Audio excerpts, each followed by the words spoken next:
just with that change, reshaped Samoa to where we are right now. Just looking at from this whole concept of nofotani, these are the women who are married into the families, or their husband's family. So in the Samoan philosophical thought, they are called whenenga. They're also frequently referred to as taupos, or the high chiefs, daughters, tōwhawhine, or sisters. With the introduction of Christianity, when they were married, they were called whaletua, which is literally translated as back house, tausi, caretaker, to'orua is wife, but it can be translated as there's two of you, and then this concept of nofotani. This is very different to this Samoan philosophical thought when the woman is married after. I mean, when the woman is married and married into the husband's family. So we have on the left whenenga, taupo, and tōwhawhine, but on the right, the women in their family, the wife's family, tend to be referred to as manu or mamanu, to protect or highly respected. They also are referred to as paolo tāua. They're also referred to as nafa or tanafa ainga. Their responsibility, sacred responsibility, is to secure family lineage. And the elderly women, they are also given this title of bai maori. Bai means to scatter, aori means to aina. And this is very specific to reconciliation and conflict resolution, where the elderly mothers smooth out and scatter the problems. And so in funerals and these very sort of ceremonial occasions, you will never hear the high chief who's standing and who's doing the oratory conversation. You will never hear him saying, "Ore paolo le nofukami," using this word, nofotani, sit by your man. They will always use this paolo. They would never use the reference ore si arofa or nofotani. They will always use the word paolo, shade, very respectful way. And so it comes to sort of my questioning of why all of a sudden are we using these words to reference the women, and why are we using the words that we've been so used to in our language. Understanding connection, so I just want to quickly go through. So using dugans, remember we talked about being issue specific and relational. So in the research, the participants that I talked to, what I did was looked at their sort of discussions around domestic violence and examining which area of dugans theory did they fall under. If you look at this table, you see all the red dots. That means that primarily the discussion was all around just the issue itself. They didn't think about how these issues were relational, how do they relate. None of them talked about how domestic violence is a part of our systems, our substructures and structures in themselves. It was the same thing, very different to the tier 3. So the tier A were all those who write the legislations. These were the top in the hierarchy of things in Samoa, government officials. That was very different to those who actually dealt with domestic violence on the grassroots levels. These are the NGOs. These are the people who have sort of the safe homes and so forth. If you look at them, when I had the discussion around the issue of domestic violence, all of them talked about how, yes, it's an issue, they're relationship issues, and they're the part of our systems in Samoa. Very different to the top tier participants. The same thing with the 2017 report. If you look at all their goals just focus on the issue of domestic violence. There was only 2 goals. They talked about relationships, the relationship between the church and the village, and the relationship between the village and the government. That was about it. All the other 8 recommendations were all just focused on the issue of domestic violence. Understanding time. I did the same thing and applied Lederock's nested time paradigm and to the participants. And if you look at them, all of the discussions were just about, let's just try and stop the problem of domestic violence, right? Let's just talk about the crisis. Don't worry about sort of training and those sort of things. Don't worry about planning for the future or for our future generations. If you look at the table, everything's in red. The top 2 tiers, tier A and B.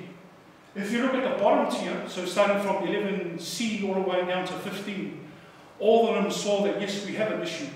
Yes, yes, we need to provide training, but we also need to plan for the future, for our future generations.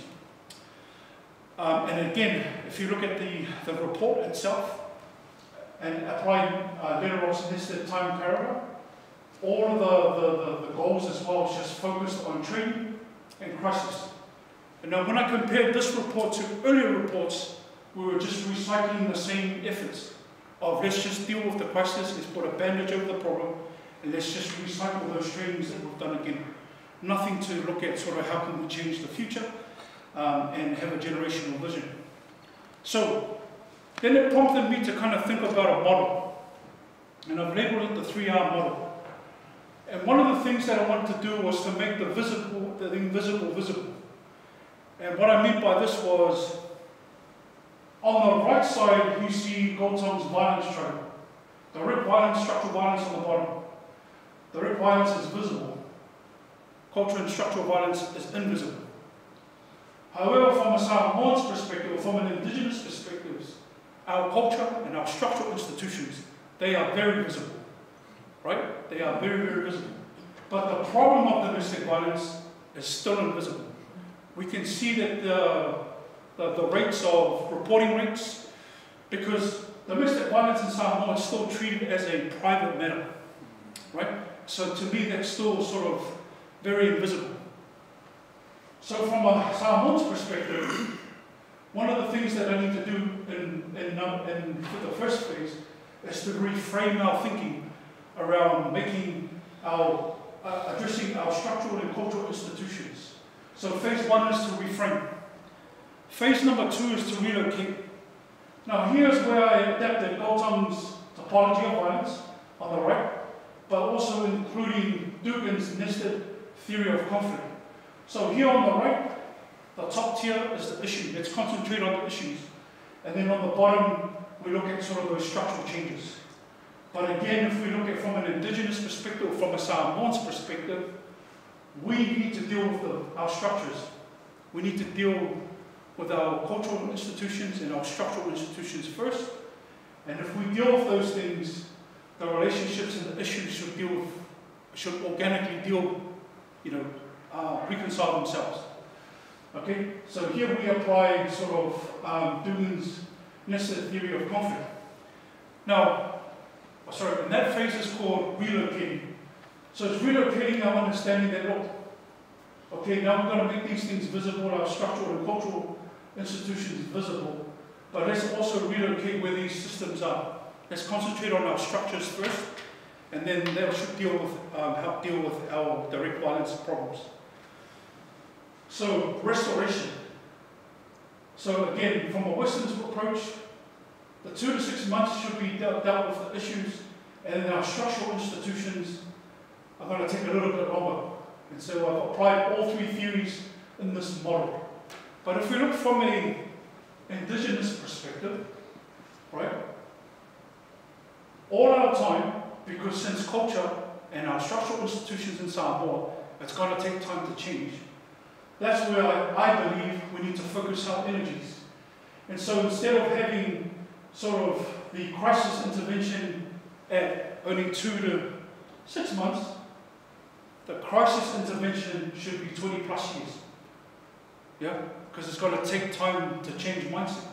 It's going to take time to change how we feel about culture and our institutions. Our preparation shouldn't be 1 to 2 years. It should be 5 to 10 years. Right? Instead of what Lederock is saying, it should be 1 to 2 years. And the design of social change is 1 to 2 years. And look, our future and our generational vision to deal with the issue, to me, that should take care of itself if we were to try and address these structural issues. And so what I've done is kind of refocus my attention and deconstruct what these three theories are talking about when it comes to reconciliation, understanding sort of conflict and so forth. And this is where the model is at right now.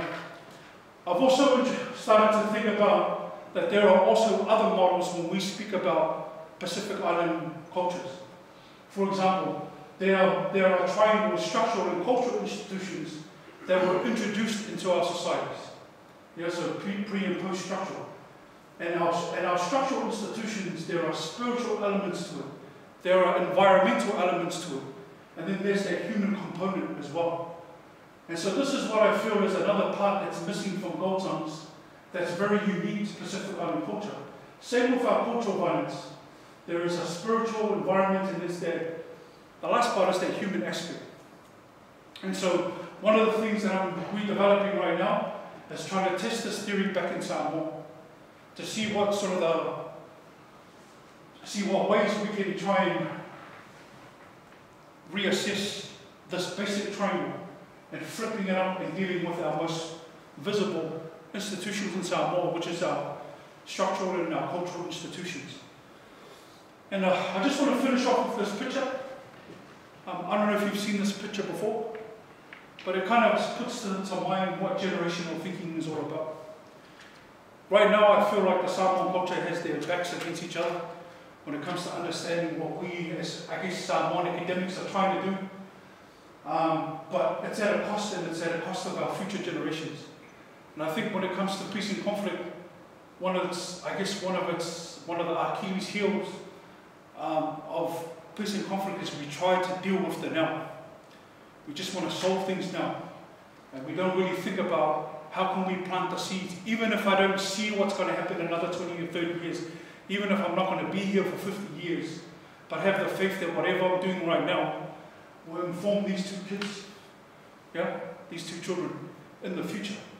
And to me, that's what peace and conflict personifies, generational thinking. And I just wanted to finish off with that. I think that's the end of my presentation.